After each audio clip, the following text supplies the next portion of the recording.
Hey everybody, Ray here coming at you with another speculation theory crafting kind of video. A little bit different this time. This is a video I've been thinking about for a couple of weeks now, how I want to approach it, how I want to get into it. I've had a lot of fun theory crafting on this one, and the more I get into kind of rewatching the materials I needed to watch, the more I'm like, holy hell, there might be something to this. So let's get into it. Basically, I was thinking, as I finished Final Fantasy VII Remake, a playthrough on easy, just to get some capture footage, there are a lot of similarities between Sephiroth in Remake and Agent Smith of the Matrix.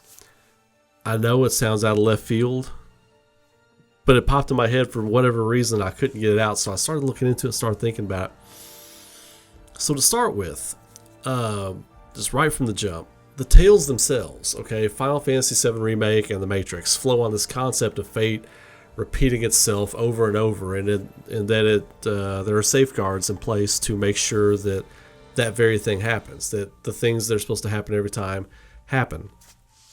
In the end, the heroes and villains are fighting to break that cycle, all for their own reasons. So in The Matrix Reloaded, you first meet the architect in the second movie, and he tells Neo, he's like, you are the one, but you're facilitating the function of the one. Basically, he's supposed to reboot the system so that they can start over, and then humanity can look for another one, So he's there to basically just facilitate the cycle of things continuing as they are, the status quo, don't break the cycle, that kind of thing. In Final Fantasy VII Remake, Sephiroth has discovered that fate is doing that very thing, and he's using Cloud and Company to kind of help him break that cycle, defy destiny. Because basically the prevailing theory is that Sephiroth has seen every outcome, and fate always repeats itself over and over again. And this time, something about this prime Sephiroth has figured out they need to break the cycle. So they're very similar from the jump right there. And you could say that for other tales too, but this feeds into what I'm about to talk about. So in the beginning, they're both pretty standard in their respective tales. Like Agent Smith is the unstoppable threat pursuing Neo and the crew of the Nebuchadnezzar, but still merely an extension of the Matrix. Sephiroth is bound to his fairly linear path of villainy as well. He was tied to Shinra, the corporate cog, all that kind of stuff. Fast forward to The Matrix Reloaded and Final Fantasy VII Remake, okay, because that's where these characters start to kind of diverge and look very similar. Agent Smith has become a type of virus that is writing himself onto other entities or programs within the construct of the Matrix. In Remake, Sephiroth seems to be breaking against the programming that the Whispers are trying to hold the characters to.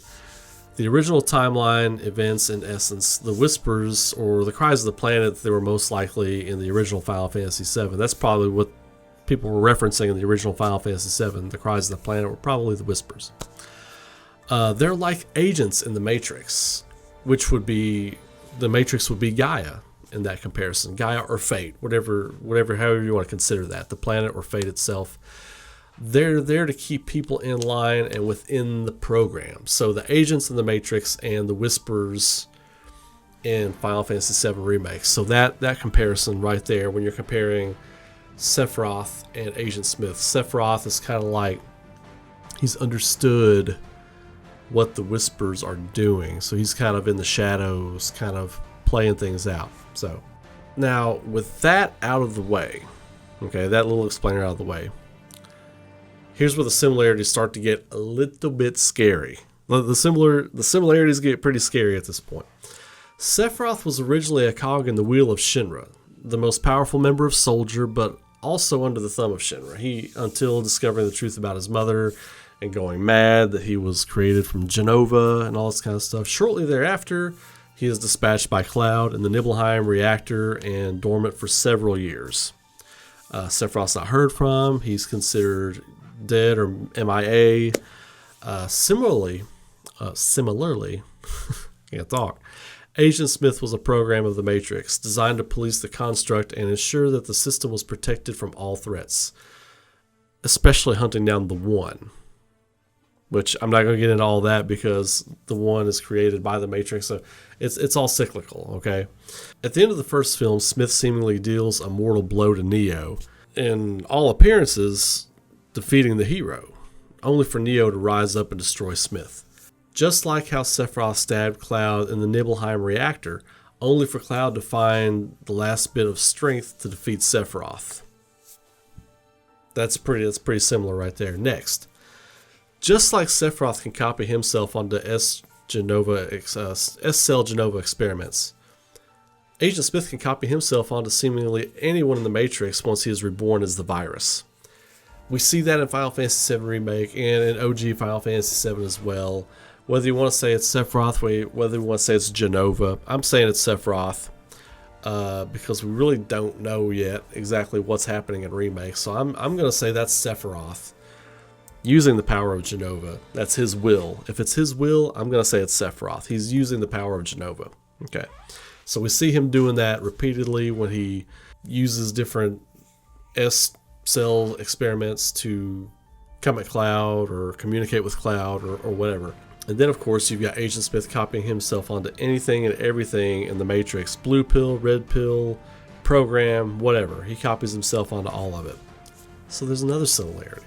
In Remake, Sephiroth seems to be pushing Cloud to become more powerful, to see or discover this truth that he has apparently discovered. He even tells Cloud that he's seeking his help. Agent Smith kind of does that too. You know, he's like, you know, he tells Neo that if it wasn't for him, he wouldn't have been able to escape the bindings of the Matrix. So he kind of thanks him for that. So they have this weird bond between the two characters, Neo and Smith and Cloud and Sephiroth. There's this villain-hero bond there that's unexplained. So on to my next and final, for now, similarity. In The Matrix Reloaded, Agent Smith tells Neo when he meets with him in the park, you know, like the badass Neo versus like 100 Smith scene. That scene's so awesome. That scene's badass, man. Anyway, I want to get into all that right now, but he tells him that something happened to him because of Neo killing him. He was changed, a new man, as he says. Hugo Weaving's delivery in that movie is just so perfect. I love that he just chews on that dialogue. It's awesome. But he was changed. He was a new man. He goes on to say to Neo, we're not here because we're free. We're here because we're not free. There's no escaping reason, no denying purpose, because as we both know, without purpose, we would not exist. This eerily mimics what Sephiroth says to Cloud during his 7 seconds before the end speech at the end of Remake. He tells Cloud he needs his help to continue defying fate. And we all know as fans that Sephiroth and Cloud are linked. Cloud doesn't realize that yet in Remake. He doesn't realize that yet in Remake. I'm not sure if Sephiroth knows or not either. He probably does. If he's seen all the different outcomes and stuff, he knows. So, okay, he knows. The villain knows that he is connected to the hero in both instances. Smith realizes he's connected to Neo. Sephiroth realizes he's connected to Cloud, and they both have similar fate paths that they're going to be on. They have to help each other, or the villain needs the help of the hero. Now, what does Sephiroth want?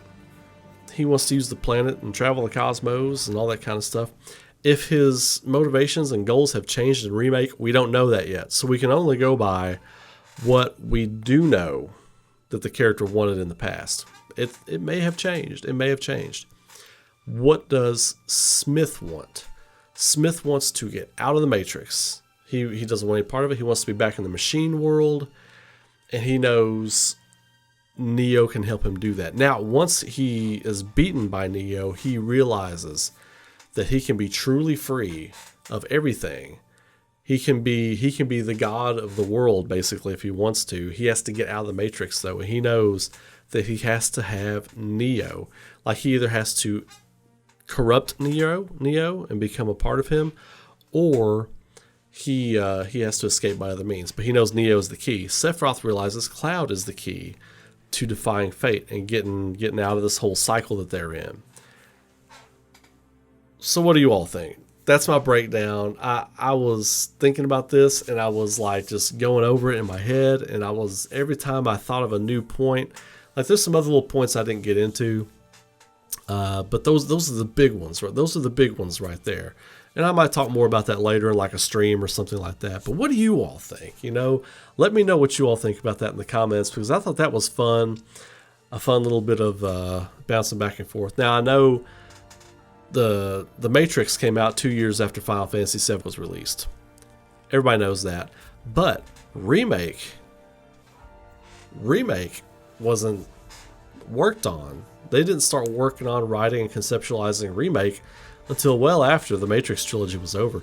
So one came before the other, but the one that came after the first may have influenced the remake of the first. So that's all I'm going to say about that for right now. I thought that was something fun I wanted to get out there for you all. Anyway, you all let me know what you think. Post your comments in the below. Let's talk about it. Let's get some fun theories rolling. And I didn't even get into all the stuff. I have comparisons between Barrett and Morpheus and Trinity and Tifa and the Oracle and Aerith and all this other kind of stuff. But anyway, y'all have a great night. Keep rocking, and I will catch you all in the next video. Take care of each other, be safe out there, and be good to each other. And I will catch you all next time.